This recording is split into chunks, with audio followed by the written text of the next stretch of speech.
Du temps où l'option intensive existait, du temps où les gilets du pouce d'or étaient distribués gratuitement, du temps où l'alcool était autorisé dans l'enceinte de l'école, du temps où le temps vécu était au programme de français en prépa, du temps où 800 suffisait pour avoir son TOEIC, du temps où Centrale Lyon était devant Centrale Nantes.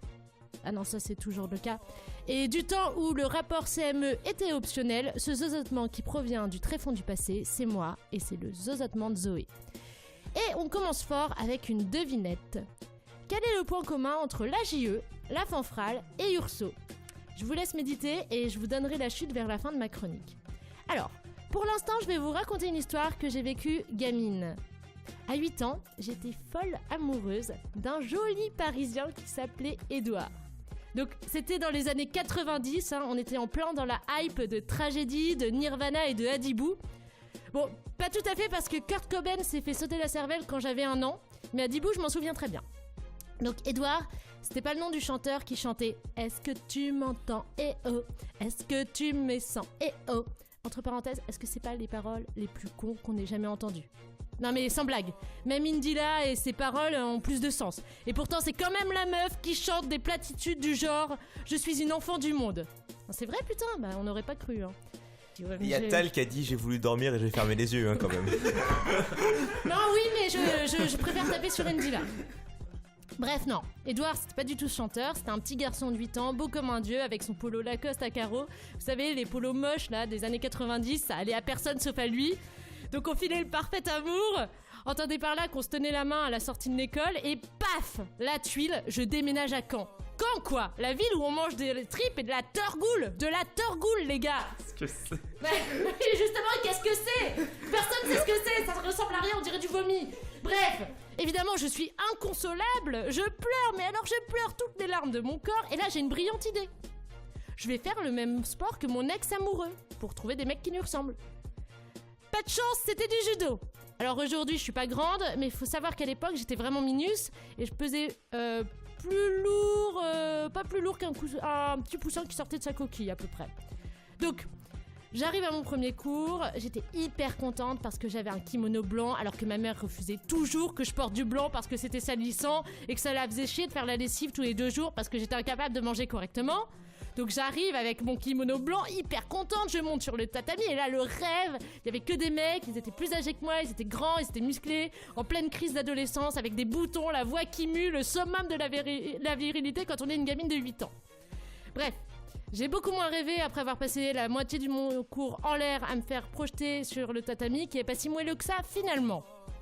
Bien évidemment, ça m'a pas plu du tout, En plus, le prof refusait que je vienne uniquement avec mon kimono comme les autres. Non, moi, comme j'étais une fille, il fallait que je mette un t-shirt en dessous. Un t-shirt, quoi. Même Oscar avait plus de nichon de moi. Oscar, je sais pas si vous savez, c'est le mec un peu bouboule qu'on a tous dans les clubs de sport. Vous savez, lui, il voulait faire e-sport, mais ses parents l'ont forcé à faire une vraie activité. C'est une activité qui mobilisait pas que ses doigts, quoi. Donc moi, comme je suis un peu con, à la fin de l'année, plutôt que d'abandonner, je me dis « Oh, bon, allez, ça va, autant que ça serve, je vais jusqu'à la ceinture orange. » Une année passe encore, je suis ceinture jaune-orange, et là, le prof est remplacé par un vieux judoka qui puait le camembert, on était à Caen, et qui nous sort « Alors, si vous vous donnez un objectif comme aller jusqu'à la ceinture noire, ça sert à rien, mieux vaut abandonner tout de suite. » Alors, où je veux en venir, c'est qu'il y a pas longtemps, je me suis souvenu de cette histoire, et à l'époque, ça m'avait mis hors de moi, je m'étais insurgée contre cette affirmation péremptoire, mais en y réfléchissant, il avait peut-être pas tort. À Centrale, nous sommes tous appelés à être ingénieurs, et ça se ressent dans notre engagement associatif. Est-ce que parce que nous ne serons pas comédiens, dessinateurs, magiciens, DJ, est-ce que nous sommes pour cela exemptés d'exigences ? J'entends par là que trop souvent des membres de club disent « Ouais, ici c'est cool, on se prend pas la tête ». Alors je pose la question, sommes-nous condamnés à la médiocrité au sein de nos clubs ? Ne confondons-nous pas ambiance détendue et absence d'exigence ? Les clubs du BD, encore plus que les autres clubs, sont souvent truffés de néophytes.